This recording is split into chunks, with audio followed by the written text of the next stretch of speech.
Okay. Sorry for getting here a moment late. I'm spending the rest of the day over at a conference at the Faculty Center, which is why I'm wearing a button-down shirt, which I usually only do when I want people to give me the finger.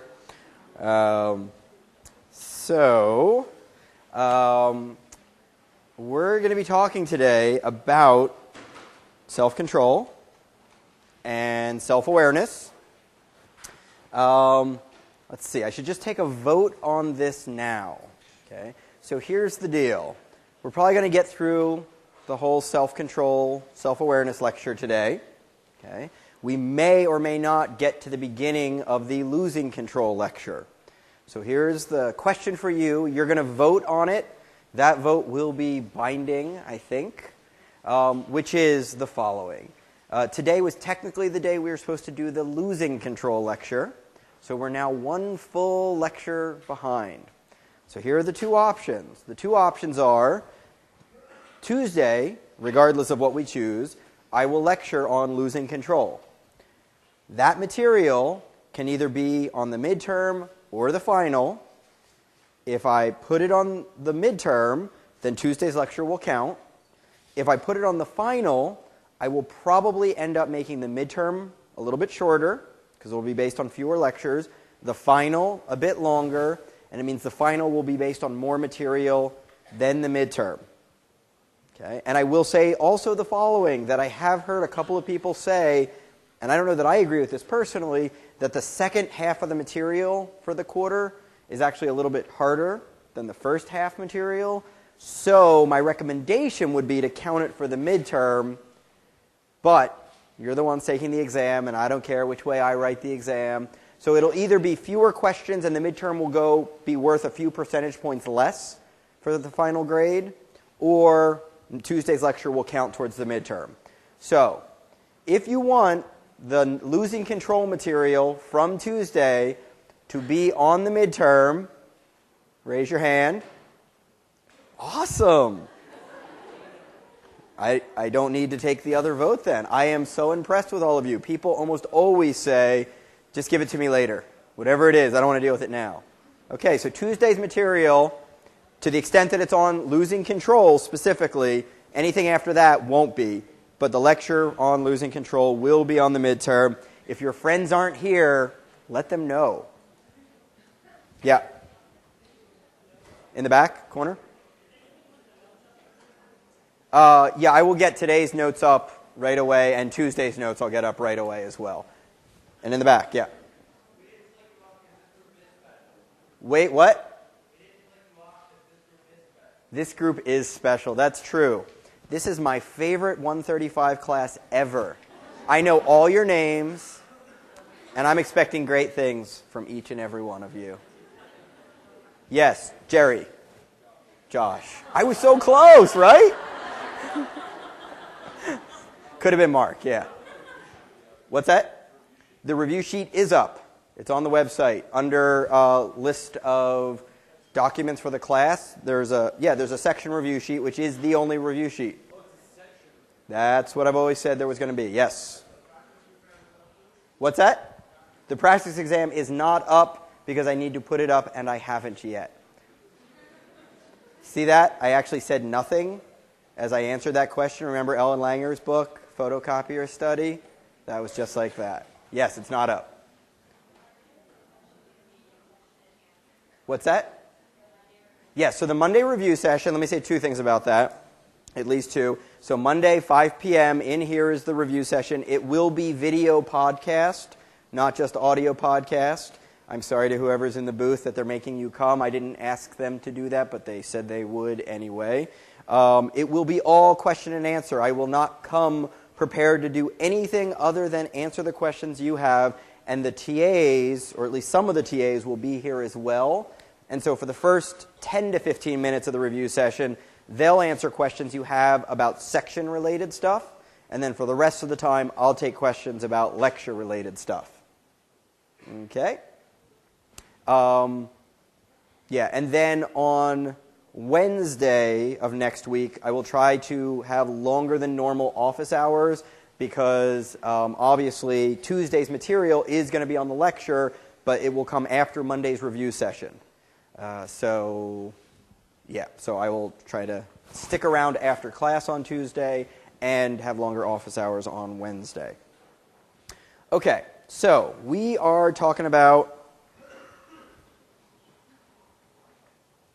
self-control today, self-control, self-awareness. And so I want to start by showing you my favorite video ever on self-control. This comes to us courtesy of Walter Mischel at Columbia University. These were famous studies done in the 70s where 5-year-olds were sort of given the following dilemma. And the dilemma is, you're a little 5-year-old sitting at a table in a little experimental room, and they put 2 things in front of you.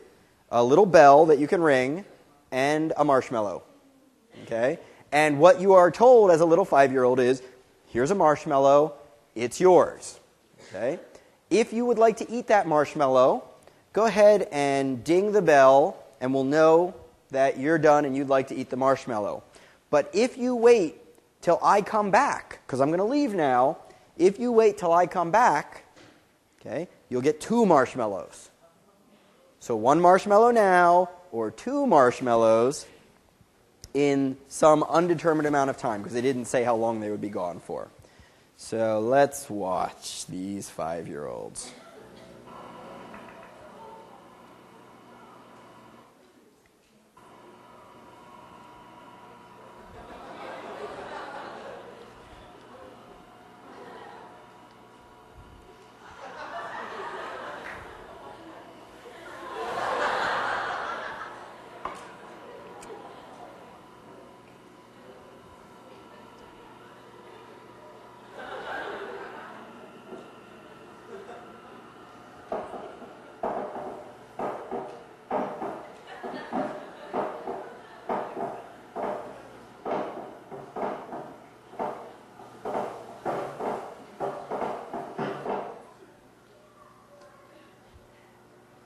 I think this guy worked for Enron.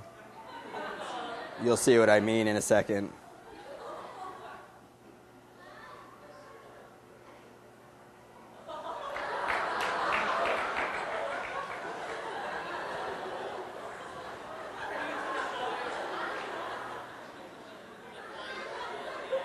Watch this.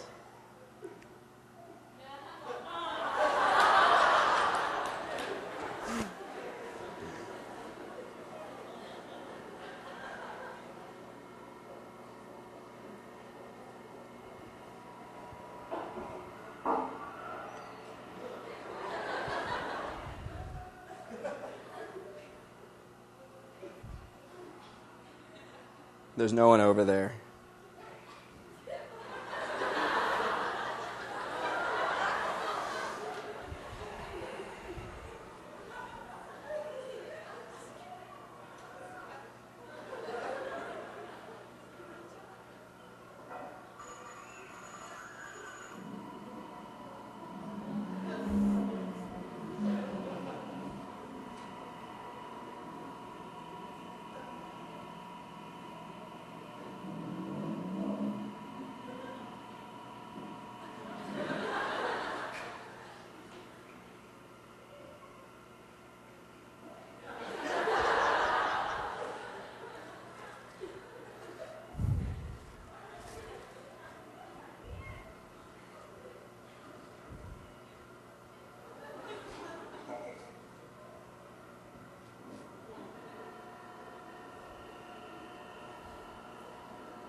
Okay, so, what's that? I'm sure they didn't know their parents were there. So they didn't know they were being recorded at that moment, but there was certainly permission given for that recording to be done. And I think one of the interesting things to note, well, one thing to think about is most of those kids are now your parents, right? They were 5 in 1972. So a lot of them are roughly, for a lot of you, your parents' age or in that neighborhood. So those little kids grow up to be the people who run society in one way or another. And you can see them struggling, right? They're not just blowing it off. They're coming up with all these different ways to try to cope with the fact that they desperately want to eat that cookie or marshmallow or whatever's in front of them. But they also, at some level, know it'll be better if I wait. And so they're struggling with that. Turns out that the length of time that you can wait during the marshmallow task when you're 5 is an incredibly powerful predictor of your SAT scores. Okay? The kids who could wait the full 15 minutes that the experimenter left, scored on average 210 points higher than the kids who only lasted 30 seconds. Okay, this is 5-year-olds it's predicting. The ability to wait here, to have this kind of self-control, is a better predictor of SAT score than IQ is. Okay? The SAT was essentially meant to measure something like IQ. And self-control at 5 is a better predictor of that. So this stuff is really important. They're working at it really hard. Some of them succeed, some of them fail, and they all do it in different ways. Some of them are trying to suppress, some of them are trying to distract themselves, some of them are telling themselves little stories. Can anyone guess what the single best strategy they found was for sort of holding out and waiting? Any guesses on what works best? Turn your back. Nope. But that's a good one, but just not the best. What? Nope. Nope, not distraction. It's not one I even showed you here. You'd have to guess what works well. But what would you think might be the best thing? Josh. Playing with the cookies. No, playing with the cookies, terrible idea. Playing with the cookies, getting your hands on them is just so close to, oops, it's in my mouth.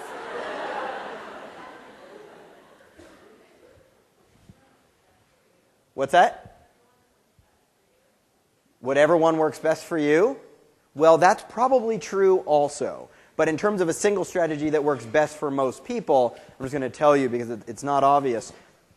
People who imagined that they were looking at a picture of a marshmallow and imagined that there was a picture frame around the marshmallow could wait forever. Okay? So they literally reframed what they were looking at, and that turned out to be the best strategy. So we're not going to talk in here about this because we just don't have time, but in the emotion literature, there's something called reappraisal, which is essentially reappraising or reframing some emotional thing that's happening to you to understand it in a different way, and that's very similar to what worked best here. Now, okay, what I want to talk about is where does self-control come from? Okay. We have these funny statements like, I dragged myself out of bed, which kind of makes it sound like there's a person named I and there's a person named myself, and one of them dragged the other of them out of bed, but really we're just talking about one person engaging in some kind of self-control over themselves. It's a very odd proposition when you think about yourself controlling yourself. What I will suggest, okay, is that a major clue to understanding this is understanding the nature of self-awareness and where self-awareness comes from. So, here's a couple questions for you. Do you think that prairie dogs are self-aware, reflectively self-aware? Raise your hand if you think prairie dogs are reflectively self-aware. Okay, so most of you were at my last lecture. Good. Prairie dogs, probably not reflectively self-aware. How about little babies? Okay. I do look pretty cute in that picture, don't I? So the reason I show this particular collection of pictures is because if my son was reflectively self-aware, he would never let me take these pictures. Right? There's a girl's hat. And that one up in the corner there is the first picture we sent out to everyone after he was born. And we put, my wife wasn't so thrilled about this, but I put a baby toupee on him. Because I just thought everyone always gets the same picture when their baby's born, and it's like of this little red bald baby. And so I sent this out. I had seen on Saturday Night Live, baby toupees. Why should your baby be the only bald one? But of course, he would never allow that if he was self-aware. What self-respecting person would let someone do that to them? We don't even know if he has a sense of humor yet when we took those pictures. And that one's kind of embarrassing, too. He's got a diaper rag on his head. So I think, in all likelihood, that for a couple of years, babies are not reflectively self-aware. Incidentally, some people thought the baby toupee picture was real. And said, wow, he's got a head of hair on him, with no irony whatsoever. We can also ask another question, though. Are babies other aware? Okay, so here's my son at daycare, and this is him at maybe, 9 months old, and he's obsessed with the other slightly older kids. Okay? He's obsessed with his parents, us. Okay? He's constantly focused on and trying to make sense of us. But I don't think he's gotten a sense of himself yet at this age. In fact, if he had a sense of himself, he might not do this, right? Because if I told all of you to turn to your neighbor and do this, ooh, I don't know about that.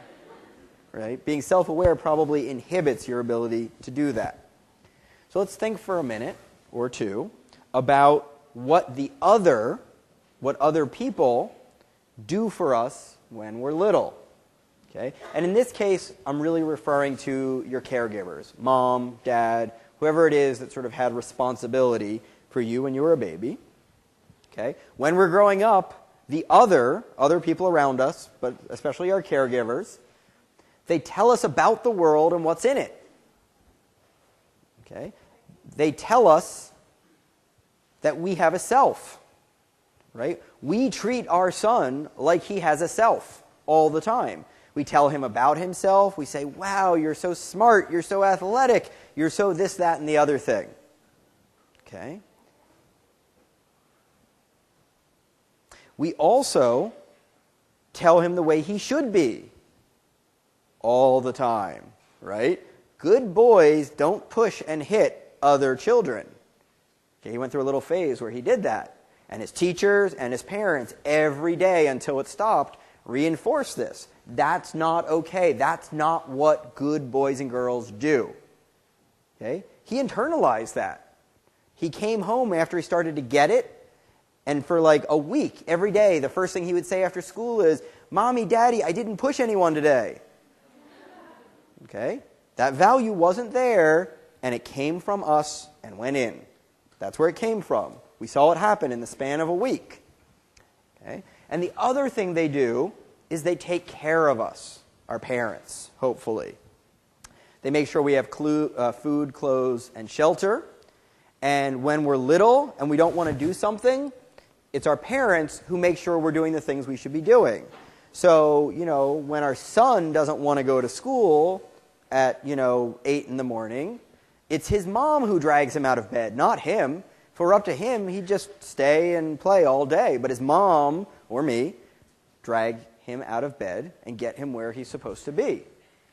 Okay? So in essence, when we're little babies, it's our parents who regulate us. We don't regulate ourselves when we're babies. Our parents do that for us. Sort of speaking neurally, some have suggested that when you're a baby, your parents are substitutes for your prefrontal cortex. Because you don't really have much of one when you're a baby. It takes years and years for the prefrontal cortex to thoroughly develop. That's what's critical for self-regulation. And until that happens, our parents act like our prefrontal cortex. Okay? So how does the other shape the self? Well, we internalize their perspective. So we are constantly listening to our parents. We're constantly seeing the way they behave and what they respond favorably to and unfavorably to, even if it's not in words, just what makes them smile or not smile. Okay? We start to treat ourselves like we have a self because, some would say, our parents have treated us that way. They keep telling me I have this characteristic, so I internalize everything else that they tell me, and I end up internalizing that too. So I start thinking about this self that they keep telling me about. They tell me about me being smart, athletic, whatever it is. Okay? And we start to realize they're saying that me, this person that they keep talking to, has these characteristics. Okay? So from them, we learn quite a bit about what we're like, what they tell us we're good at, maybe not so good at. We learn what we ought to be like from the values that they're expressing to us. And over time, we internalize what they do for us to soothe our needs. So over time, we come to take care of our own food, clothing, and shelter needs. Okay? So little by little, that's what the process of growing up is about taking over those things from our parents till we get to the point where I can drag myself out of bed instead of my mom or my dad having to do that. Okay? So these ideas were, relatively speaking, formalized by George Herbert Mead. All his books were published in 1934, but he actually said everything he had to say in the 1880s and 1890s, but he never wrote a word down. And the only reason we know anything he said is because his students wrote down every word he said, and they turned them into books after he died. Okay? So I assume that this special class will be doing the same thing for me. No, I'm kidding. But it's pretty striking that anyone would ever do that. But that's where all his books came from, is his students' reconstruction of his lectures. He suggested, and he was around the same time that William James was, they knew each other, he suggested that we learn about ourselves through reactions and feedback from others. Okay? So we come to learn about sort of that object nature of ourselves that we present to the world, that Sartre talked about, that Kant talked about a bit. We come to see that social objectness through their eyes. So by understanding what my parents think of me, I come to learn about myself. By coming to find out what my peers in second grade think of me, I learn about myself. And so on, with lots of different folks. And so he used this term, reflected appraisals, which is the reflection of the self's attributes as seen from the perspective of others. So let me unpack that for you. If you make a direct appraisal of yourself, you say, do I like ice cream? And you just sort of go with your gut feeling and say, yep, I like ice cream. Okay, you're done. That's a direct appraisal. But if you ask me, so someone will say, so I just gave a talk over at this conference, and afterwards someone will say, well, how did it go? And I'll say, I have no idea. I was busy giving the talk. I don't know how it went. You'd have to ask someone there. And so if I ask someone there after my talk, I go down and someone comes up to me and goes, wow, that was a sucky talk you gave. I'd be like, oh, I guess I gave a sucky talk, right? But, you might not know because you're so busy doing something, you're not reflecting on it. So other people can reflect back to you feedback about yourself. A lot of that's going to come from your parents when you're young, but we get it from all different sources in the world. I can get reflected feedback from all of you just based on, that guy who's asleep right there. Yeah, he is. No, not you at the hood behind you. Yeah, there he is. He's smiling now. So he wasn't fully asleep, right? So I'm constantly getting feedback that I might not even be consciously aware of, but it's coming back to me because all of you are either leaning forwards or leaning back, writing a lot, not writing a lot. I saw some guy over there when I was walking in playing Nintendo. So if he's still playing Nintendo, that could distract him from me, and I might pick up on that. So we pick up on this feedback in all sorts of different ways. And this is like the flashlight mirror issue I talked about when we talked about Kant. We can't see ourselves, so we look to other people to reflect our qualities back to us. Okay? And from this perspective, most self-knowledge is not gained from introspection. It's gained from thinking about what others think of you. So a reflected appraisal is what you think somebody else thinks of you. Okay? And his suggestion is that when you figure out that someone thinks something of you, and it's someone whose opinion you value, you're more likely to come to think that of yourself. Okay? So if your parents are always telling you you're good at something, you're likely, when you're a little kid, to internalize that and say, I guess I'm good at that thing. Is there a question? Yep. right? So the question is, does it matter whether it's what we think they think versus what they actually say versus what they actually think? And I think what ultimately matters is what you think they think. Now, part of what drives what you think they think is what they tell you they think. But sometimes they don't tell you, right? We don't give people negative feedback in words typically. We sort of show facial expressions that indicate negative feedback, or we just go away when we want to give negative feedback because we don't like confronting those situations. And so when somebody walks out of the room, so let's say I'm giving a talk and like a third of the room leaves, I may make assumptions about why those people left. I might not know that, there was something really cool across campus that, like, if I knew about it, I'd want to leave and go do it. And it might not have much to do with me, but I might think that's what it means. So remember on the first day of class, when I gave the definition of social psychology, I said what really matters is sort of what we perceive to be the thoughts, feelings, and behaviors of others. Those can be just as powerful or more powerful than the actual thoughts, behaviors, and feelings of others. So Mead suggests that in our heads, we essentially create something that he calls the generalized other. And we don't create this on purpose. It's just human beings are built this way such that this generalized other comes to form in our heads. The generalized other is kind of an overall collection of that feedback that we're getting from those other people that are important to us, parents, siblings, students, teachers. And we're always, in some sense, in dialogue with this generalized other. So it's almost like we have their voices in chorus in our heads telling us what they think of each thing that we do.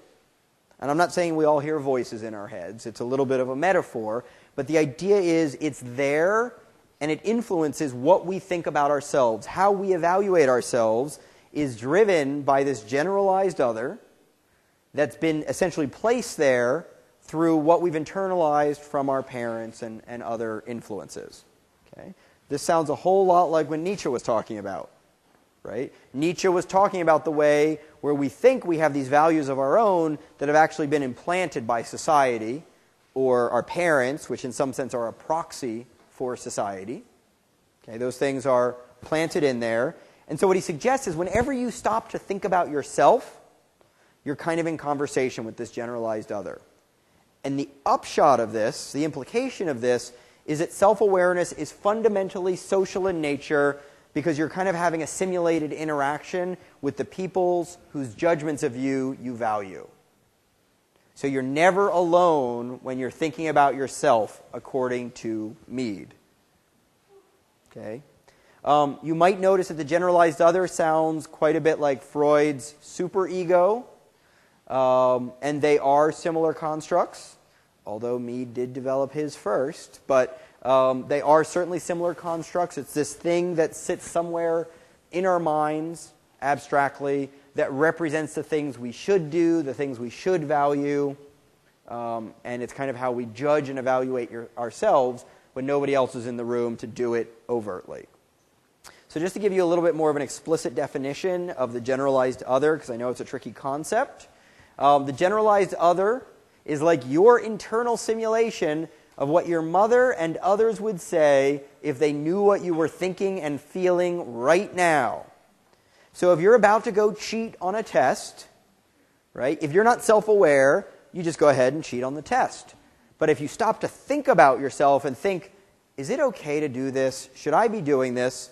The part of you that says, no, not okay, is this simulation of what your mother and other proxies of society would say to you if they knew you were thinking about going to cheat on the test.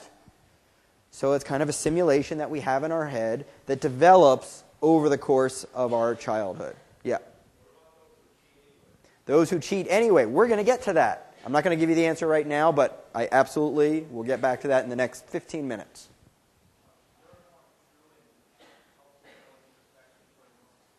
Sorry, I got a couple of the words, but I missed others.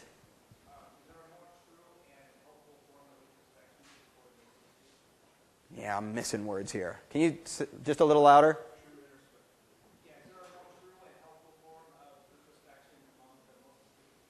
Among the most astute. I don't know who the most astute are. I don't know that there is. I'm not sure that there's anything to have a more accurate form of introspection would be. I think the thing that we imagine is happening during introspection is mostly just an illusion. I don't think it represents what we think it represents.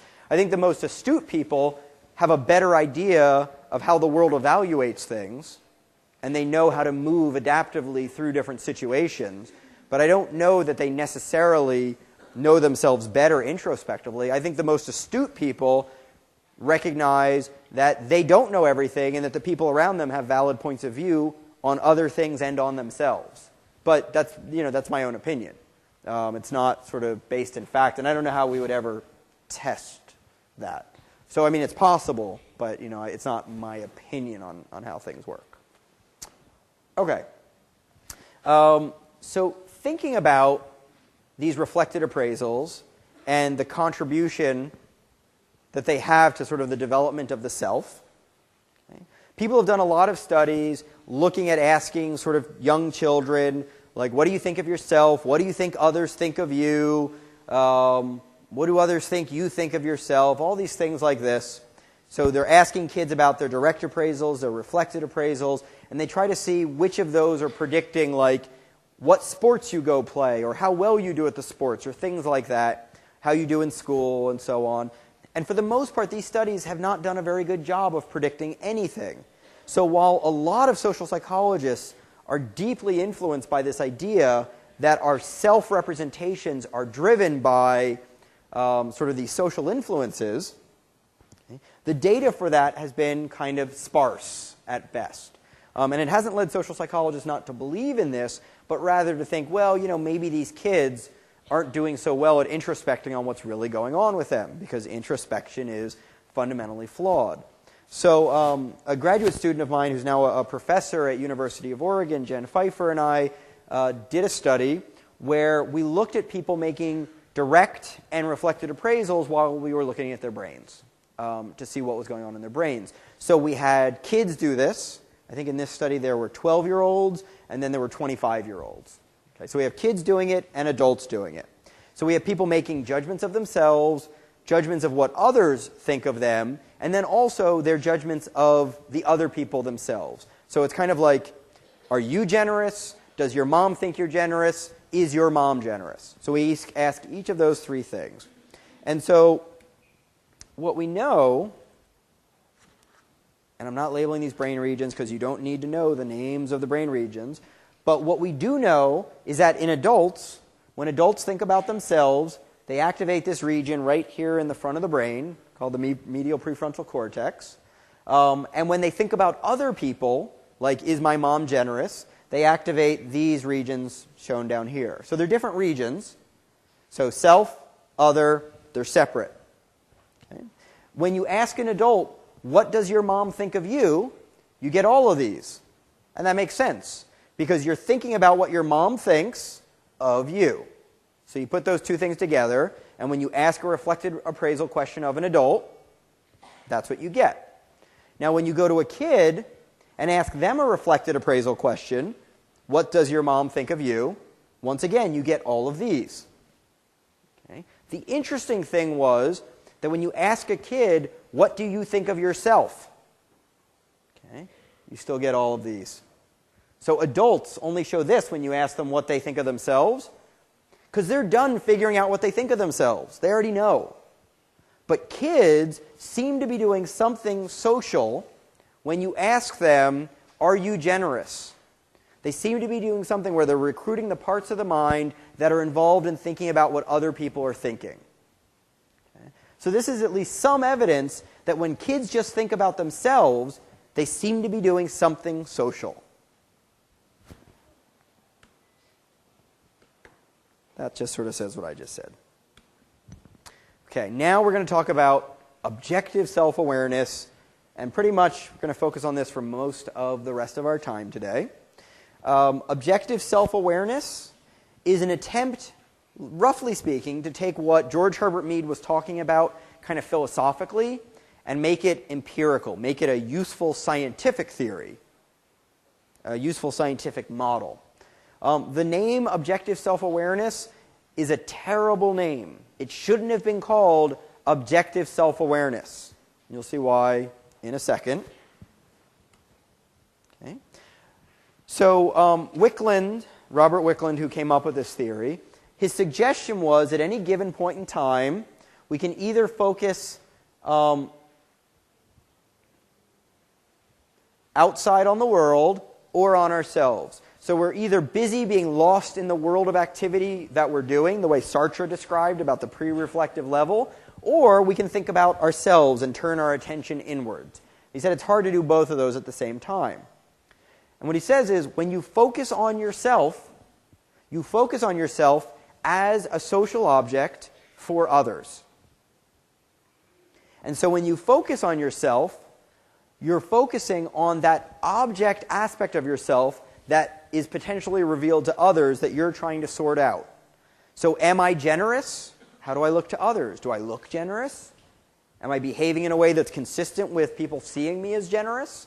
So remember, Sartre talked about that sense that we are an object for others, but in a way that's hard for us to figure out. Okay? And he's saying when we turn inwards, we're focusing on ourselves as an object, as something that can be seen and judged by others. So really, this theory should be called object self-awareness, not objective self-awareness. Because the idea is that we're self-aware of ourselves as objects to be judged by others. So anytime you see objective self-awareness, you should think object self-awareness, not objective. Objective makes it sound like it's true self-awareness. That's not what he means at all. It's not about accurate self-awareness or true self-awareness. It's about focusing on yourself like you're an object for others that can be judged and evaluated. And he essentially suggests that when we are objectively self-aware, we use what Mead called the generalized other to evaluate ourselves and to guide our behavior when we are objectively self-aware. So the generalized other doesn't always guide behavior. So when I brought up the cheating example, right, the generalized other, according to Wickland, isn't always preventing us from cheating because the generalized other isn't always there.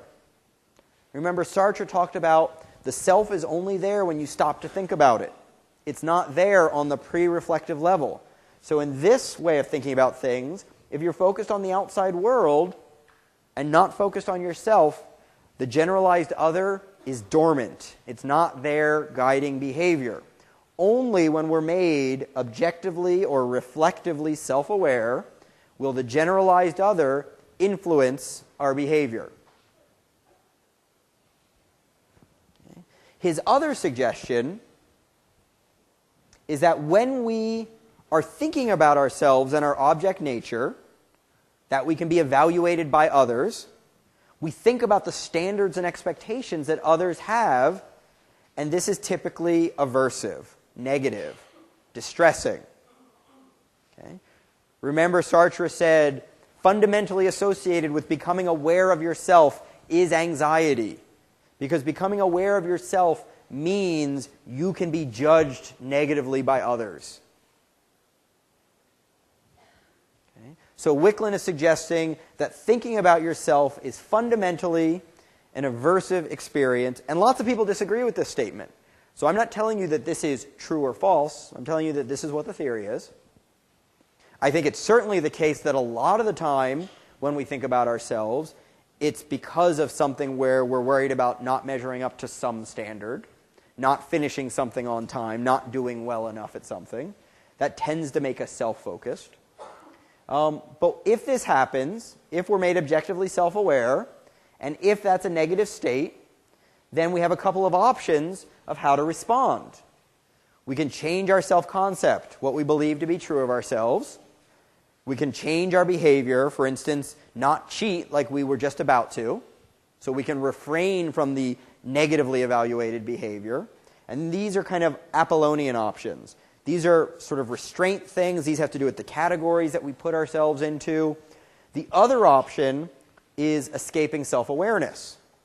So if being self-aware makes me distressed and makes me feel like I have to do the right thing, if I can turn off that self-awareness, I'm free to do whatever I want. Okay? And this is kind of more Dionysian, letting kind of the more impulsive side of the self come through. And certainly, we can imagine that a great deal of behavior that people engage in terms of drinking, drugs, and other things where you lose your sense of self sometimes are partially motivated from a desire to not be so exquisitely self-aware, self-focused on our own shortcomings, on whatever trouble is going to meet us in the future. Okay? So he suggests that these are kind of the options of how we can respond when we're made objectively self-aware, and that's a distressing experience. So, in a series of studies, he made hypotheses based on these assumptions that were on the last slide that I showed you. His hypothesis, first, is that becoming objectively self-aware makes you evaluate yourself more like someone else would from the outside, seeing yourself more as a social object for others. And what he suggests empirically is that if this is true, okay, you should evaluate yourself when you're objectively self-aware more the way you would evaluate a stranger. Okay. So to explain this study, I have to tell you about another study first. So the study I have to tell you about first, which is not what Wicklund did, but helps us make sense of Wicklund, is a study called the actor-observer effect. Okay. And ordinarily this would come in a later lecture on attribution, but we'll talk about it here. Okay. In the actor-observer effect, two people come into a room and they have an interaction, a conversation. Doesn't matter what it's about. At the end of the conversation, each person judges how much the other person's behavior was caused by that person's kind of dispositional nature, their personality. And they also rate how much their behavior in that situation was caused by their own personality and dispositional behavior. So how much is the way that person acted and the way I'm acting in this situation a result of kind of their enduring nature, their personality? And when you do this study without any video cameras involved, what you see is an asymmetry where people think that the person they were interacting with was revealing their true personality, but I, in this interaction, was being driven by the situation. I think that I'm acting the way I am because I got put into this awkward situation of talking to a stranger. That's just weird, so, what's that? Okay. So people tend to think the other person's personality is on display. Right? So this person thinks this person's personality is driving them, but their own personality isn't. This person thinks that this person's personality is driving him, but his personality isn't driving him. And the clever thing in this actor-observer study that was done by Dick Nisbet was they videotaped the interaction from both people's perspectives. So they put a video camera basically over each person's shoulder, videotaping the other person. After the interaction, each person got to watch the videotape taken from the other person's perspective. So now they're seeing things the way an outsider would see them. So instead of experiencing things from the inside, they're now seeing it again from the outside. So when they first do it, they're the actor, but then they get to watch themselves like an observer would. And it turns out that when you flip their perspective so that they see themselves from the outside, they now judge themselves as having been driven by their personality. So whoever they're looking at, whether they're looking at this person or looking at themselves on tape, they say, yep, that person's personality is what was driving their behavior. Okay? And whoever's perspective they're watching from, whether it's their own perspective initially or now they're watching from this person's perspective from this videotape, they say that person was being driven by the situation. Okay? So there's this asymmetry where when we see someone from the outside, we think we're seeing their personality, we think they're responsible for their actions more than the situation driving their actions. Okay. So essentially, when they watch themselves on video in this study, they think their own personality, their own behavior is due to their personality, and so they treat their own self like a stranger, like an other, another person. So now we go back to Wickland. Okay? Wickland had people read a passage where they had to imagine themselves driving a car, and they're driving a little bit too fast. Maybe they're driving down a street with a 25-mile-an-hour speed limit, and they're going 33. So they're going a little bit over the speed limit, nothing crazy. Little boy, as you're driving down, accidentally throws his ball out into the street and jumps in front of your car. And you hit the boy with your car. And so what they ask people is, how responsible were you for this accident? What percentage of blame would you attribute to yourself? And then the subjects read this passage while sitting in one of two rooms. Okay, and this is really clever. It seems crazy, but it has these profound effects. So you're either just sitting in a room where you're reading the passage and there's nothing distinctive about the room whatsoever, or you're sitting in the room and just randomly on the wall in front of you is a little mirror. Little 5 by 5 inch mirror at just the height where your face is. So you're reading this, and whenever you look up, you're looking at yourself in the mirror. You're literally seeing yourself from the outside. Okay? And the argument is that when you see yourself from the outside using this mirror, it activates objective self-awareness. It gets you to reflect on yourself. And he thinks it gets you to reflect on yourself as an object for others. And so he looks at what percentage of blame people attribute to themselves depending on whether they fill this out in front of a mirror or not. Now, you already know what the data are going to look like, but it's always good to stop and ask yourself for a second, do I really believe that I would think I'm differentially responsible for that accident based on whether or not there was a little mirror in the room? That just seems crazy, right? You believe it because that's the way the data came out. Okay? People blame themselves more when they're in front of a mirror than when they're not in front of a mirror. Okay? That's crazy, right? I'm either responsible or I'm not, and it doesn't matter whether I'm sitting in front of a mirror. But there they are saying, nope, I'm more responsible when I'm in front of a mirror. Now, you might say, well, okay, but that's something about the mirror specifically. But they've done this 100 different ways. They've also done it where you think they've got like a blood pressure cuff on you, and they say, we've got audio of like your heartbeat or something. Sorry, so they'll put like something on you so that they can get sound from you, and they'll say, we're going to be playing back your heartbeat. And just having your heartbeat played out loud is enough to get people to act this way. Okay? Having someone sitting in front of a video camera that isn't even turned on is enough to get people to act this way.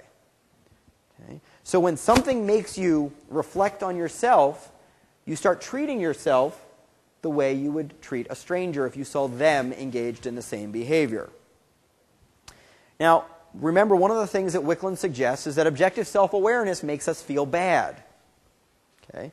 And I think on average that's true, but it's certainly not true every time we think about ourselves. If you just won a gold medal and you think about yourself, you're not feeling bad in all likelihood.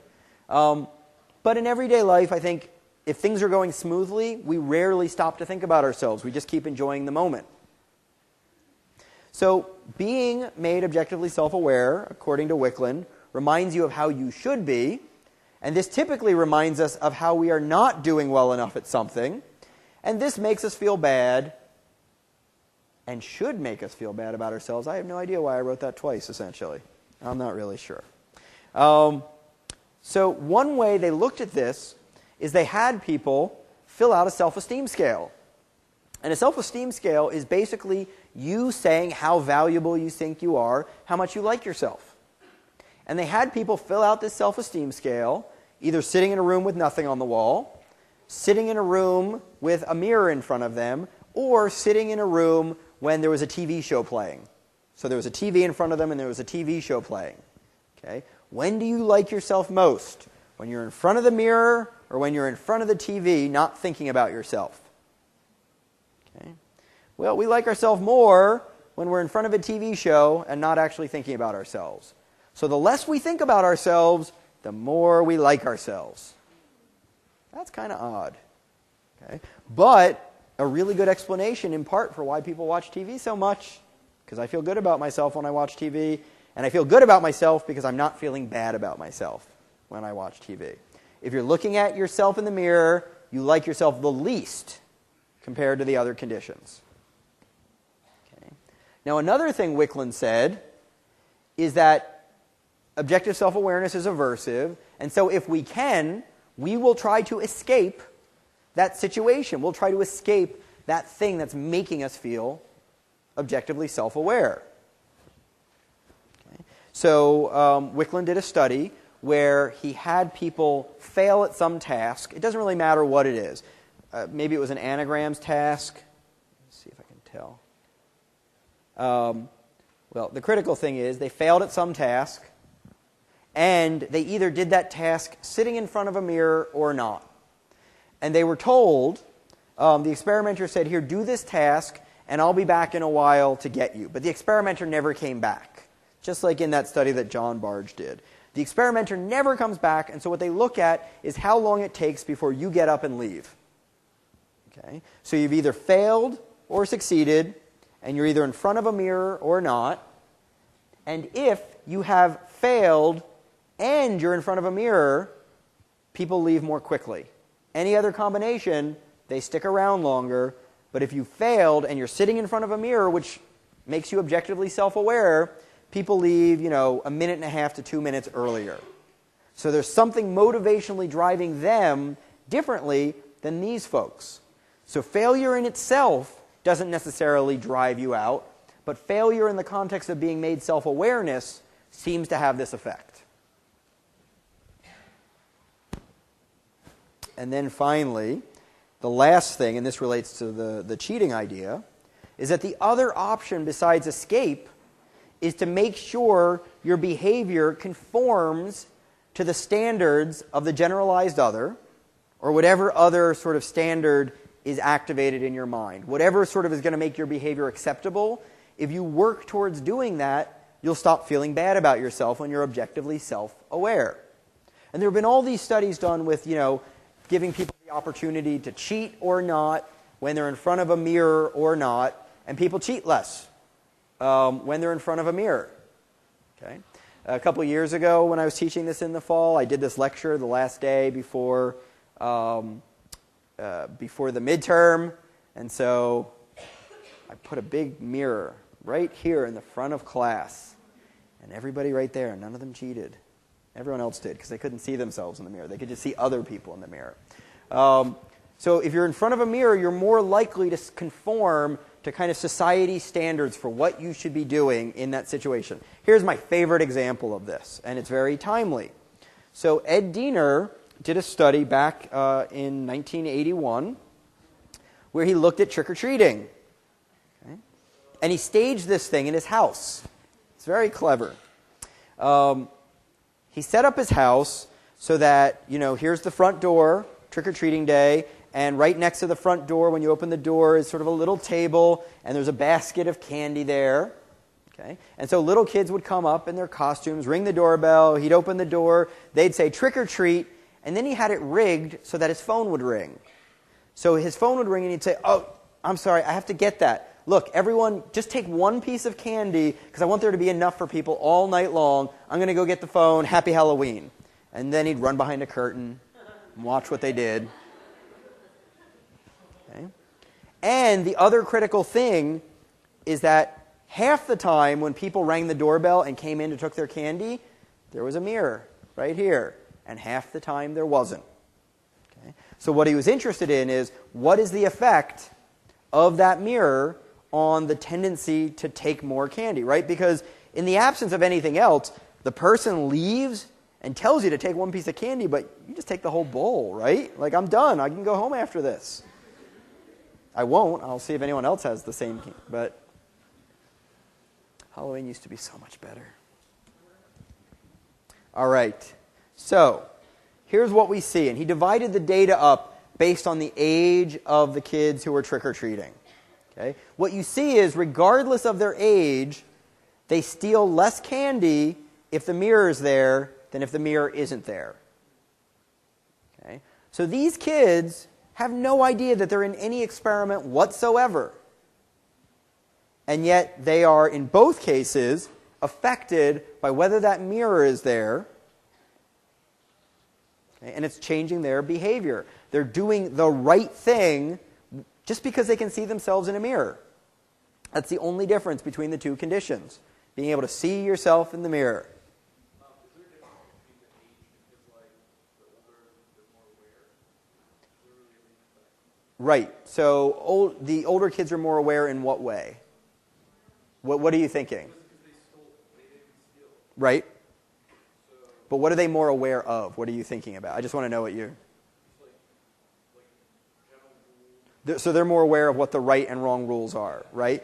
I think that's part of it. Okay? But you also have to think about the fact that while they stole nothing here, right, they're total bandits when there's no mirror. So knowing what the rules are clearly is not sufficient, right, to getting people not to cheat. That's not the whole story here, okay?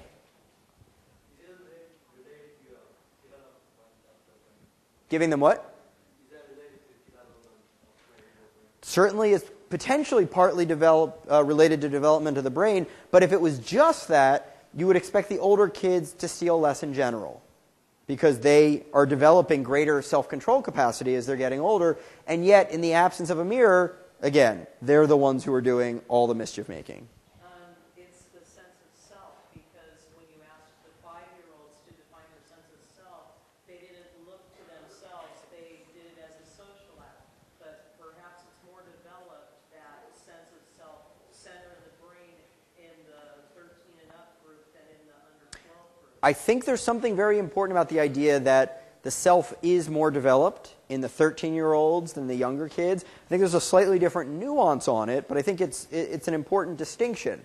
So this time when they're 13, right, is there ever been a time in your life that you were more painfully self-aware than when you were 12, 13, 14, 15, right? That is self-awareness, and nobody doubts that self-awareness in those ages is not the most pleasant kind of self-awareness, okay?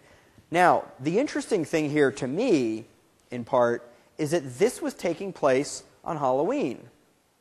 Okay? These kids are all wearing costumes. They are all anonymous. Okay? And one of the things we're going to get to in the next lecture is that anonymity gives you license to do bad things. It gives you license to not reflect on the self because the self isn't on the hook. So this is like diffusion of responsibility. The less visible I am, the less individuated I am, the less identifiable I am as a particular individual responsible for my actions, the more license I have to go do whatever the heck I want to go do. And so I think part of the equation here is that when these folks, when you're 13, 14, 15, my guess is you're kind of walking around objectively self-aware all the time. It's really kind of intense. And there's brain stuff going on that matches that as well. There's sort of this hyper response in the self-reflection parts of the brain when you're 12, 13, 14. Okay? So if you're objectively self-aware all the time, maybe it's not the mirror that's really having the effect on those older kids. Maybe it's that when they're in costume and invisible, that gives them the rare freedom that they don't usually enjoy the rest of the time during the year. That's speculation, but I think it's interesting to speculate about, so much so that I have this whole slide that just says what I just said to you now. So I won't say it again. Yep. What about like narcissists or people who like dearly love themselves? Who dearly love themselves. Yeah. Do you think the results of these tests would be different? Yeah, sure. I think that if you just think you're the greatest thing since sliced bread or even before sliced bread, yes, I think that, Wickland has this theory and he kind of has to stick with it. He said objective self-awareness is bad, right? But if you think you're the greatest ever, when you think about yourself, you're like, yeah, everyone would think I'm awesome.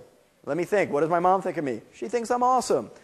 Everybody I meet, they think I'm awesome, right? Because that's what a narcissist thinks. So the standards they have in their head are saying, yes, I'm passing all the tests. So thinking reflectively about themselves, doesn't sort of make them nervous about what they should be doing. But it also leads them then to do lots of things that are not socially valued because they're not very well calibrated to what people actually would think about them. So they're not actually getting a very accurate read in the feedback that they're providing themselves through their generalized other. So telling your kids that they're perfect all the time is just setting them up to be narcissists. Okay, so I wasn't pointing at all you to say you all are. I was pointing at all of you thinking, do you have any more questions? Very different construal. Sorry, I just realized as I did that, I'm like, they just think I insulted all of them. And that was not what I was thinking. All right.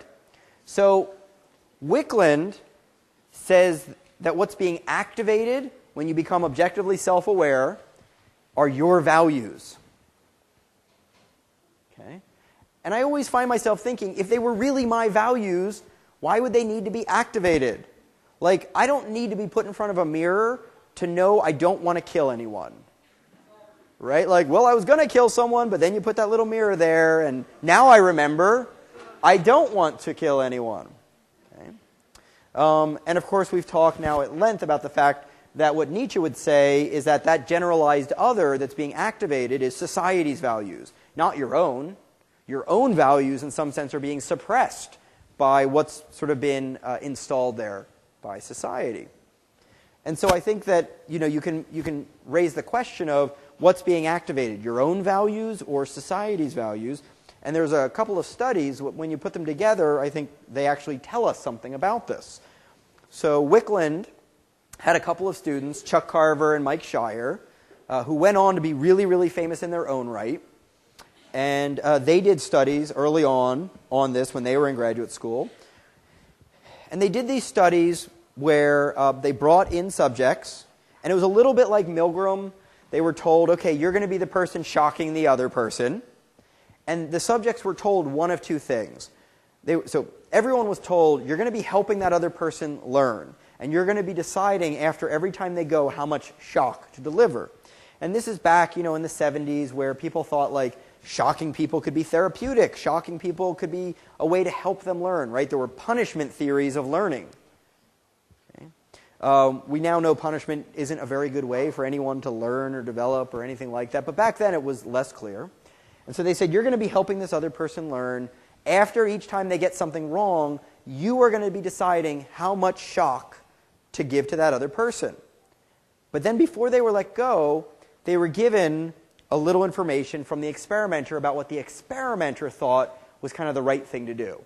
So the experimenter says, you do whatever you want to, but in one case, they were told, let's start with the green one, previous research suggests that a higher level of shock will increase the memory performance of another person.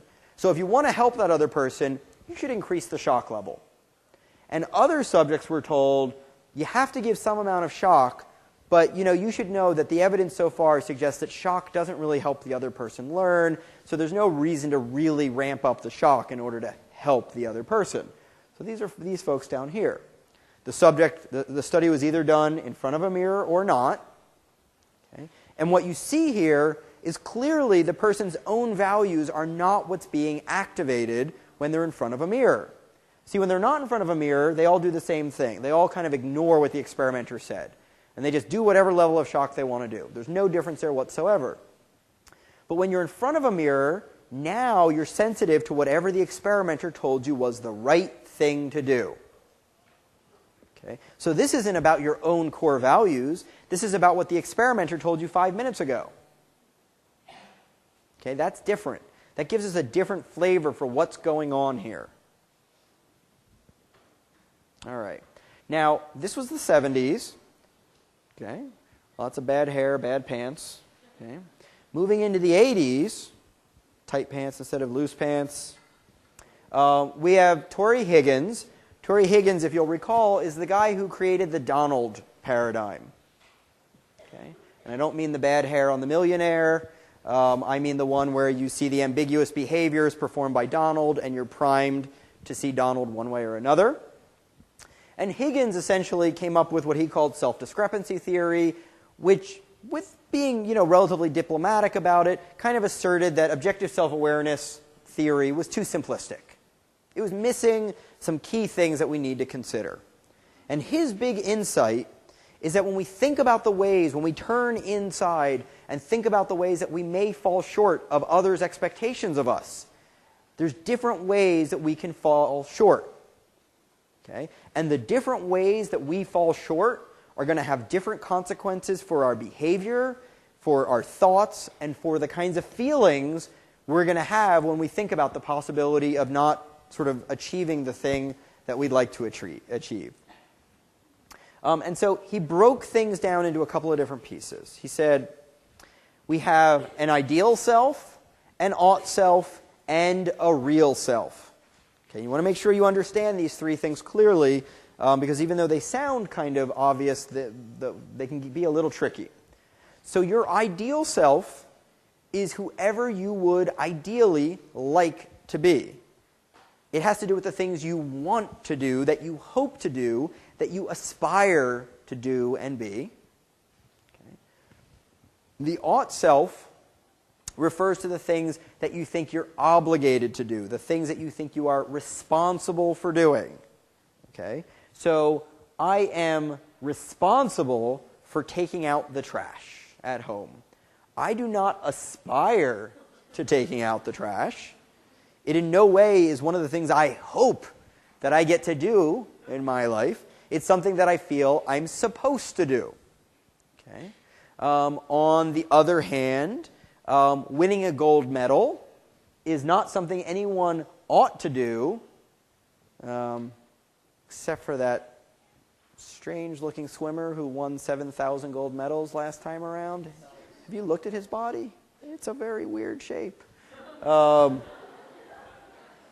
It is. And they've written about that. It's very good for swimming, very bad for being a normal-looking human being. I don't mean that to be offensive, but I guess it would be if he was in the room. Okay. Those two are relatively easy and straightforward. The one that's tricky is the real self. And the real self is not who you really are. The real self is who you believe you really are. Okay. I would highly recommend knowing that distinction for the midterm, for instance. Real self, who you think you are. Okay? And so you can be inaccurate about this thing that Higgins calls the real self. Okay? See, that's the story I already told you. Now I know I told you that story, because I asked you last time if I did. And so the real self can either not live up to its ideals or its oughts. So depending on whether at a particular time we're focusing on the ideal self or the ought self, we're going to be comparing the real self to different things. And there's consequences of which we're comparing to. Okay? So in this study that Tori Higgins did, he either had people think about their ideal self or their ought self and say where their real self compared to that. And what he found is that when people said, when they thought about their ideal self, there was a big discrepancy between their actual self and their ideal self. They experienced high degrees of sadness, but no anxiety. But, okay, when they thought about their obligations and whether or not they were living up to those, when they didn't feel they were living up to those, they felt anxiety, but not sadness. Okay? So, not living up to your ideals is associated with sadness. Not living up to your obligations is associated with anxiety. Any ideas on why not living up to your obligations would be associated with anxiety as an emotion? What's that? Guilt? Maybe. Let's go for another one. Yeah, so it has to do with what other people think of you. So nobody gets thrown out of the tribe for not living up to their ideals. Like, except in like bad characterizations of like Russia from the Cold War era, right? Nobody ever like, you didn't win a gold medal? Out! Right? No, you didn't win a gold medal. Oh, I feel bad that things didn't go the way you wanted them to. Okay? But if I don't take out the trash, my wife, out! No, not really. But, yeah, and take the trash with you, right? When we don't live up to our obligations, those are the things that typically reflect our social contract with either our group, our class, our family, our society. When we don't live up to our obligations, right, there's no laws about your ideals, but there are lots of laws. In fact, the entire legal code is about your obligations. Right? You have an obligation not to harm others. You don't have well, now you kind of do. Never mind, I'm not going to go down that pathway. So we have anxiety and fear associated with things that could get us kicked out of the group. And it's our obligations and not living up to those that could get us kicked out of the group. So, okay, Higgins, basically, we looked at these two here. When there's a big discrepancy, if your discrepancy is between the real self and the ideal self, you get sadness. If the discrepancy is between the ought self and the real self, you get anxiety. But the positive emotions associated with the low discrepancies are different as well. Okay? So if you have a low discrepancy between your ideal self, okay, and your real self, that's associated with joy. I won the gold medal. That's a joyous, active, emotional state. But when you live up to your obligations, I took out the trash. No, right? We don't have an intense positive emotion to that. At best, we have satisfaction. We have a calm state that nothing bad is going to happen. Okay? So this is an interesting distinction between the ideals and oughts. So this is a very active emotional state, and this is an active emotional state, but these two are kind of sedate emotional states. Okay? I think that's interesting. I will just mention, this is the very last slide, and I will just mention, because I think it's worth mentioning, that self-control can backfire. So we think of self-control and self-regulation, that thing that makes us so we don't cheat, that thing that makes us do the right thing or the hard thing, stick to our diet, study when we're supposed to, all those things. In general, we think about self-control as a really good thing, but someone can certainly be over-controlled. And when someone is, a professional athlete, and they start getting self-aware at the time that they're actually playing the sport, right? That's a terrible time to be self-aware. Because if you're self-aware when you're, at the plate, and you're a batter at the plate, that's going to make you choke, right? Choking in performance, whether it's a musical performance or an athletic performance, choking is often associated with becoming overly self-aware and not letting your dominant automatic responses do their thing. Right? So Michael Jordan's body knows how to play basketball. But if he starts stopping to think about it, that can interfere. If he starts thinking like, should I move my arm a little bit this way when I do my jump shot versus this way? Well, he shouldn't be thinking about that at all. He should just let his body do what it knows how to do. And so athletes often get into these slumps that are associated with too much self-focus.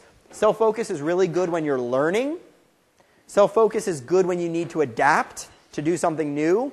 But self-focus can be really lousy when you have a really good automatic dominant response that is the right thing for the situation. And when you second-guess that, you can take away your ability to respond really well. So I hear the rumbling of the books, and it's 1:43. So I will see you Monday. I will see you Monday for the review session, and I will get the practice exam out to you as soon as I can, as well as these slides.